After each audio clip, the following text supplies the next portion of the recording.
Buenas noches. En las salas de exposiciones de la Dirección General de Bellas Artes han sido mostradas al público, un año más, las obras seleccionadas y premiadas en la última convocatoria de los concursos nacionales.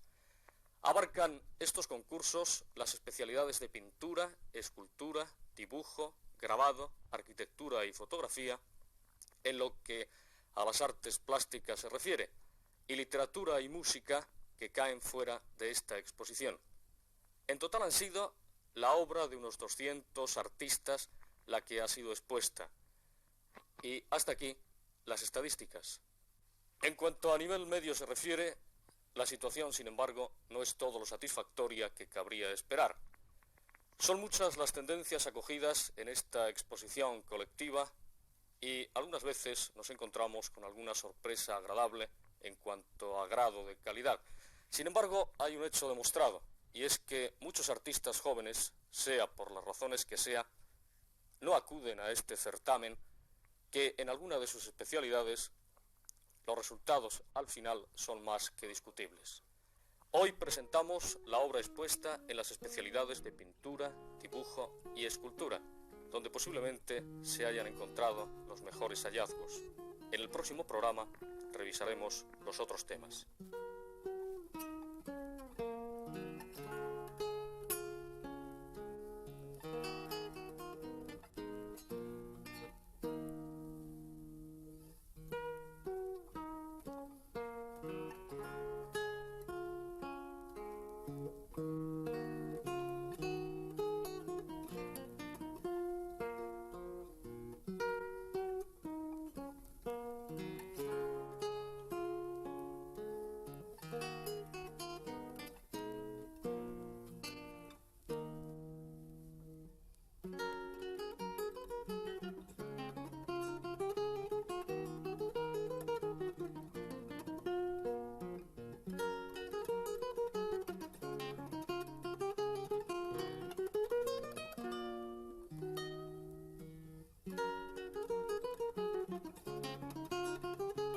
En escultura obtuvo el primer premio una mujer, Michelle Esquire, con su Galaxia Monumental.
En la modalidad de dibujo, el primer premio ha correspondido a esta obra de Andrés Barajas, que lleva por título El Gran Sueño.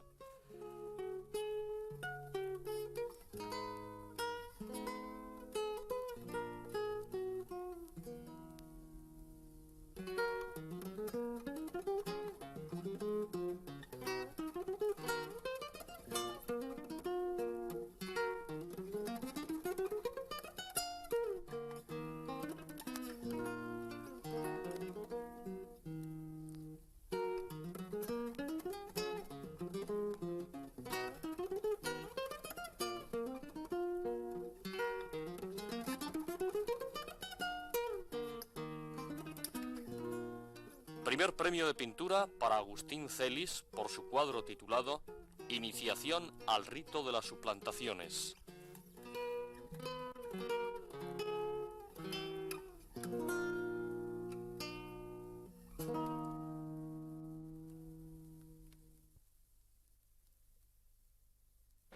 Termina de aparecer la primera novela de Javier Marías con el título de Los dominios del lobo. Su autor no tiene todavía 20 años, pero yo pienso que su aparición como novelista no es precisamente prematura.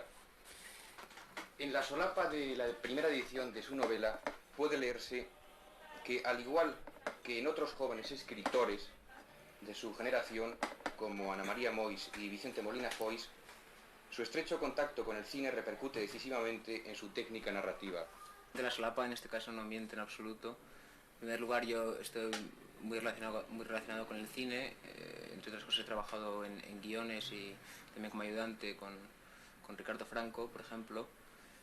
Y entonces, no solo temáticamente, que la novela, y esto es muy evidente, está llena de alusiones y de influencias cinematográficas completamente americanas, ¿no? Sobre todo de los años 40 y 50, el cine americano de estas décadas, sino también en la técnica narrativa. Por ejemplo, habrás podido observar, hay un capítulo que finalmente se convierte en una película, sin que se haya hecho ningún tipo de advertencia anterior, ¿no? Cuando se escribe una primera novela, la crítica, más o menos acertadamente, pero por otra parte cómoda, suele decir que sí, que efectivamente existen una serie de valores, una serie de aciertos, pero que se nota que se trata de una primera novela. ¿Tú piensas que efectivamente este libro revela una primera obra? Bueno, en primer lugar, decirte que esta no es primera obra, es primera obra publicada, pero yo tengo otra novela que escribí hace 3 años, y entonces ahí es donde quizá se podría hablar en esta novela que no está publicada de una ópera prima en el sentido más tradicional de la palabra, ¿no? Entonces esta novela realmente es segunda novela y creo que se nota, ¿no? Por ejemplo, faltan una serie de cosas que no siempre son obligadas en una primera novela, pero sí muy comunes, como por ejemplo el que sea autobiográfica, ¿no? O que esté ambientada más o menos en un terreno al cual el autor haya podido llegar mediante sus experiencias personales. Entonces esta novela... Yo no pretendía subestimar la novela, sino aludir a la crítica cómoda. ¿Al lado de qué otras novelas de las escritas últimamente en España podrías colocar Los dominios del lobo? Bueno, realmente habría que colocarla un poco aparte, pero sí se podrían encontrar algunas relaciones, aunque secundarias, con 2 novelas, una publicada y otra que no está publicada todavía, pero creo que saldrá el curso que viene, que es una novela de Vicente Molina Foix, Museo Provincial de los Horrores, y una novela de un director de cine que se llama Augusto Martínez Torres, que se llama El Santuario Inmortal. Rafael Conte observa en su crítica que tu novela, leo textualmente, es un antimito, es una obra tácitamente sarcástica y burlona. ¿Está en lo cierto Rafael Conte? ¿Efectivamente crees que lleva toda la razón? Bueno, tiene bastante razón, y sobre todo en la crítica, hablando de la crítica en total, realmente he sabido ver muchísimas cosas, ¿no? Y en general acierta generalmente, pero quizá en este punto no es muy exacto. Más que de sarcasmo, se podría hablar de sentido del humor y de ironía, quizá, ¿no? ¿Con cuál te quedarías de las novelas escritas en España de 30 años, digamos, para acá? Bueno, ya digo que realmente es muy limitado lo que conozco, ¿no? Pero quizá me quedaría con una meditación de Juan Benet, me parece la más interesante.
Ramiro Tapia, santanderino, 40 años, un pintor que no ha cesado de evolucionar.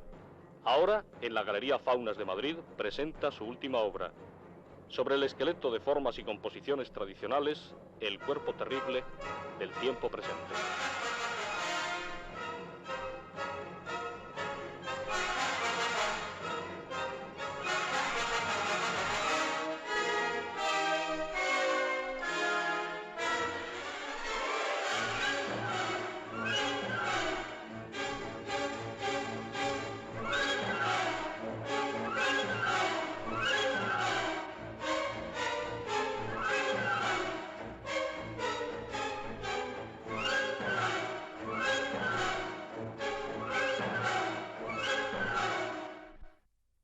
Allá por el mes de marzo, Ramiro Tapia expuso en Madrid la obra que acabamos de ver.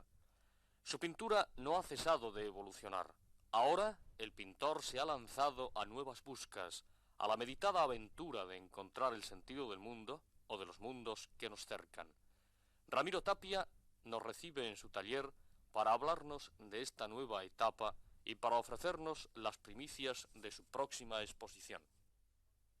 ¿Qué evolución ha habido en tu obra respecto a tu última exposición? Pues con respecto a mi última exposición, la evolución consiste en lo siguiente.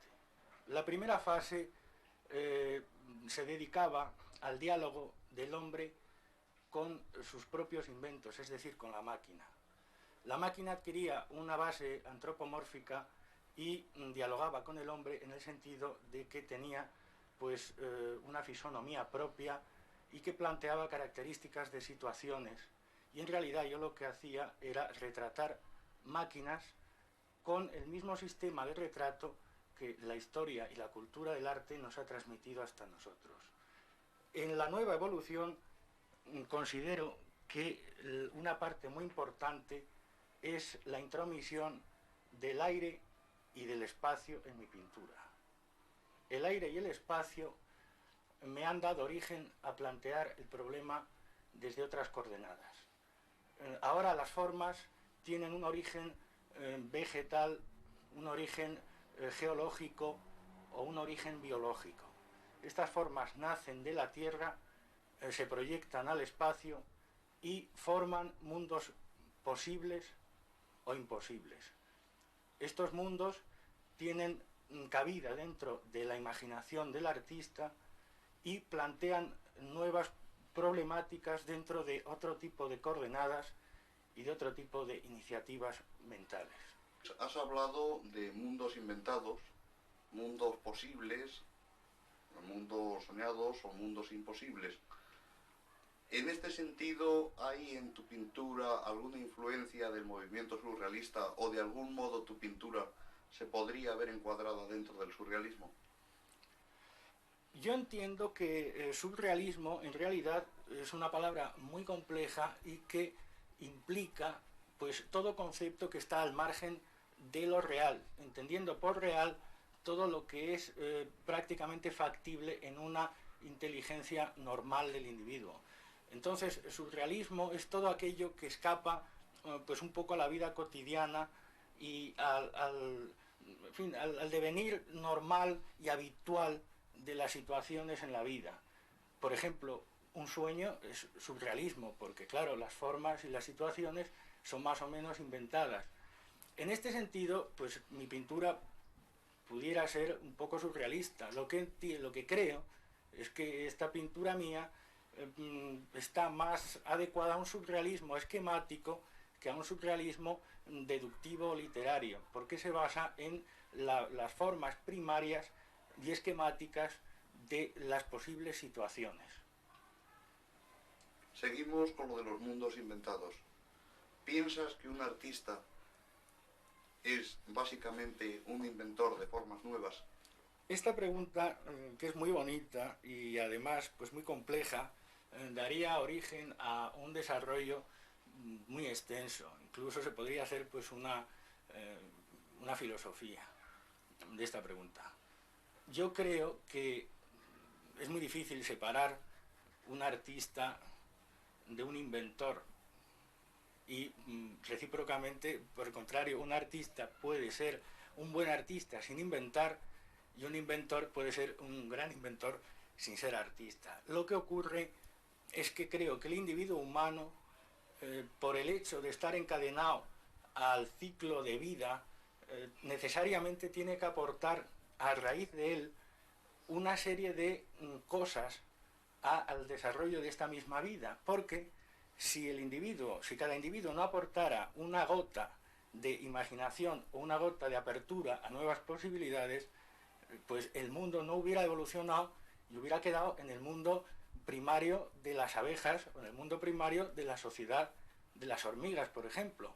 Entonces, cada hombre en su profesión creo que debe aportar una nueva forma de conocimiento a las cosas. Esta teoría expuesta es perfectamente generalizable. Yo lo que desearía ahora es que te concretases un poco más en lo que se refiere al terreno puramente artístico. Claro, aplicado al terreno artístico, la creación es muy compleja porque es una cuestión de palabras.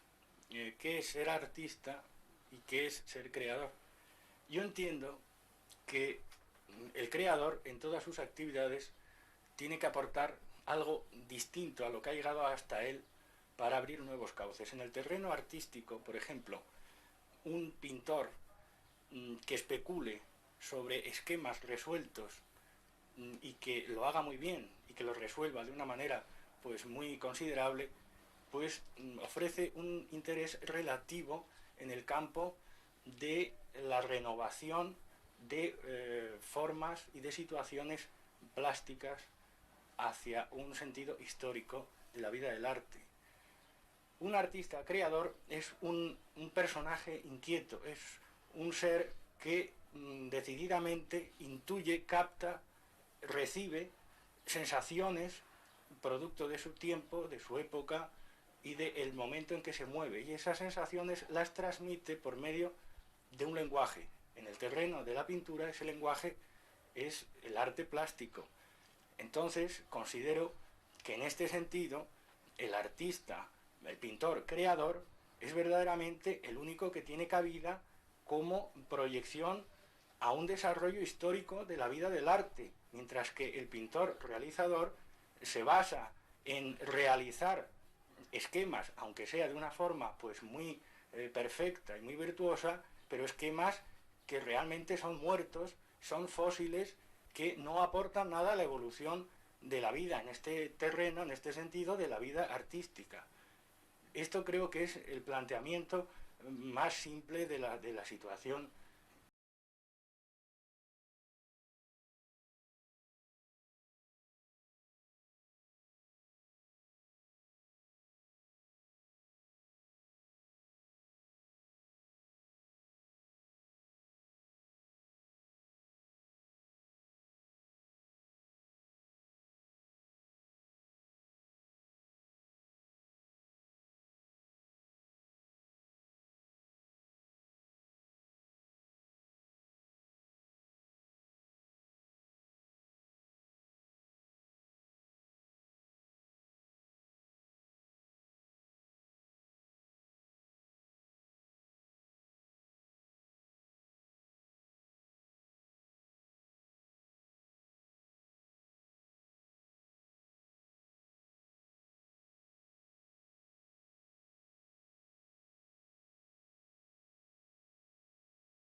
A partir de hoy y hasta mediados de septiembre, en que los rigores del verano hayan pasado y dé comienzo una nueva temporada artística y cultural, vamos a revisar a través del cuestionario Proust algunos de los nombres que por él han pasado.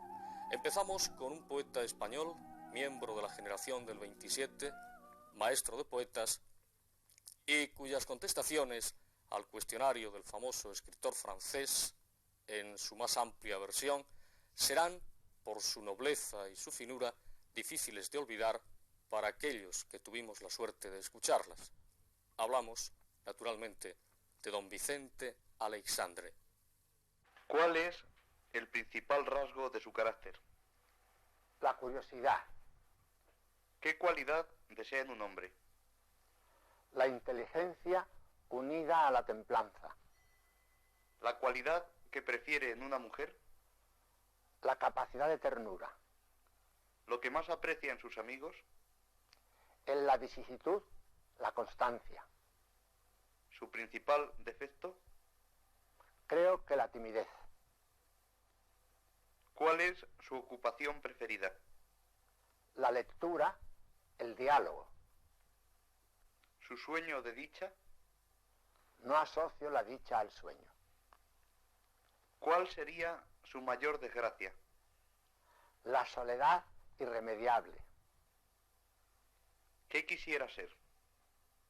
En su plenitud, lo que he intentado ser. ¿El color que prefiere? El azul en el mar, ¿La flor que prefiere? las silvestres en el campo, ¿El ave que prefiere? el águila en libertad. ¿Cuáles son sus autores preferidos en prosa? Cervantes, Dostoyevsky, Saint-Simon, Galdós, los moralistas. ¿Sus poetas preferidos? Aquellos en cuyo desarrollo se ha cumplido una curva vital. Por ejemplo, Propercio, Quevedo o modernamente Yeats. ¿Sus héroes de ficción? Cualesquiera de los verdaderamente creados, es decir, por el lector encontrados y reconocidos. Por ejemplo, el hidalgo del Lazarillo de Tormes, u Oblomov. ¿Sus heroínas favoritas de ficción? Lo mismo, por ejemplo, Fedra o la Benigna de Galdós. ¿Sus compositores preferidos? Bach, Mozart y los autores anónimos de los cantos populares. ¿Sus pintores predilectos? Ayer, El Greco y Chagall. Hoy, Velázquez y Picasso.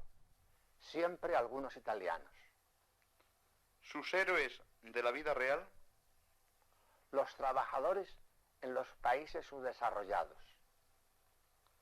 ¿Sus nombres favoritos? Los breves ennoblecidos por el uso. Juan, Luisa, Manuel. ¿Qué detesta más que nada? La pretenciosidad. ¿Qué caracteres históricos desprecia más? Los recordables en la estela de las tiranías. ¿Qué hecho militar admira más? Las resistencias populares. ¿Qué reforma admira más? Las radicales, es decir, las que atañen a la situación y a la condición. ¿Qué dones naturales quisiera tener? Los del equilibrio, tanto en lo físico como en lo espiritual. ¿Cómo le gustaría morir? Con aceptación, ¿Estado presente de su espíritu? de atención. ¿Hechos que le inspiran más indulgencia? Los que hacen solo daño a quien los realiza. ¿Cuál es su lema? Quizá lo extraería de un verso. Hacer es vivir más. Vicente Aleixandre, uno de los últimos supervivientes de la generación poética del 27, y el escritor que más ha influido en la nueva poesía española, vive en una casa de la calle Wellingtonia que es como un reflejo de su habitante, elegante y cálida, y allí nos recibe. ¿En qué está trabajando usted actualmente? Estoy haciendo y trabajando en un nuevo libro de poesía. Poesía dialogada. Mejor dicho, yo diría poesía en cierto modo monodialogada, porque más que diálogos, en casi todos los poemas se trata de monólogos cruzados. Y el diálogo en realidad se entabla en el seno o en el ánimo del lector. El libro se llama Diálogos del Conocimiento, creo que será su título definitivo. Aparte de esta obra en que trabajo actualmente, tengo entregadas a la imprenta 2 libros más, que son, uno es una selección de mi poesía superrealista, desde los principios de mi escritura hasta la época presente, y el otro es una antología temática, y el tema es el mar y la noche a través de mi lírica. Muy bien. Yo ahora querría pedirle, en lugar de una entrevista, el que nos leyese algunos poemas para los espectadores del programa Galería. Si es usted tan amable. Con mucho gusto. La primera pieza que voy a leer es un poema muy breve, que es en cierto modo el cántico de la palabra humana, resonando todavía en el espacio después de acabado el hombre. Se titula La Palabra y pertenece a una serie llamada Los Inmortales. Dice así: la palabra fue un día calor, un labio humano. Era la luz como mañana joven, más relámpago en esta eternidad desnuda. Amaba a alguien, sin antes ni después, y el verbo brotó, palabra sola y pura, por siempre amor, en el espacio bello. La segunda pieza es también un poema muy breve. Es el canto del mar que podríamos llamar absoluto, luciendo esplendoroso, independiente, soberanamente, de la existencia del hombre. Dice de este modo: el mar. ¿Quién dijo acaso que la mar suspira, labio de amor hacia las playas triste? Dejad que envuelta por la luz campee. Gloria, gloria en la altura y en la mar el oro. Ah, soberana luz que envuelve, canta la inmarcesible edad del mar gozante. Allá, reverberando sin tiempo, el mar existe. Un corazón de Dios sin muerte late. El tercer poema es muy diferente de los anteriores. Se trata de una nana.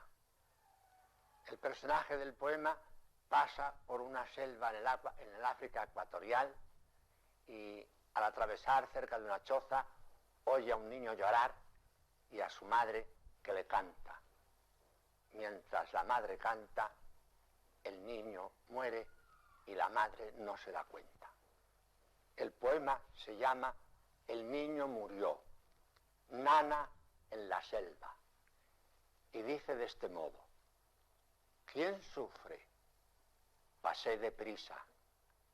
¿Quién se queja? Y me detuve. La choza estaba oscura y la voz: ¿quién te quiere a ti, corzo mío? Pero el niño no se callaba. Rey de la selva viva, rey mío. Y el niño seguía llorando. El amuleto, el lamento, la madre canta, canta muy dulcemente. El niñito llora. Huele a sándalo triste, mano que mece a un niño. Canta, ¿quién sueña? El lamento largo no cesa, dura más que la vida. El niñito calla, canta la madre. Más allá de la vida, canta la madre. Duerme la selva.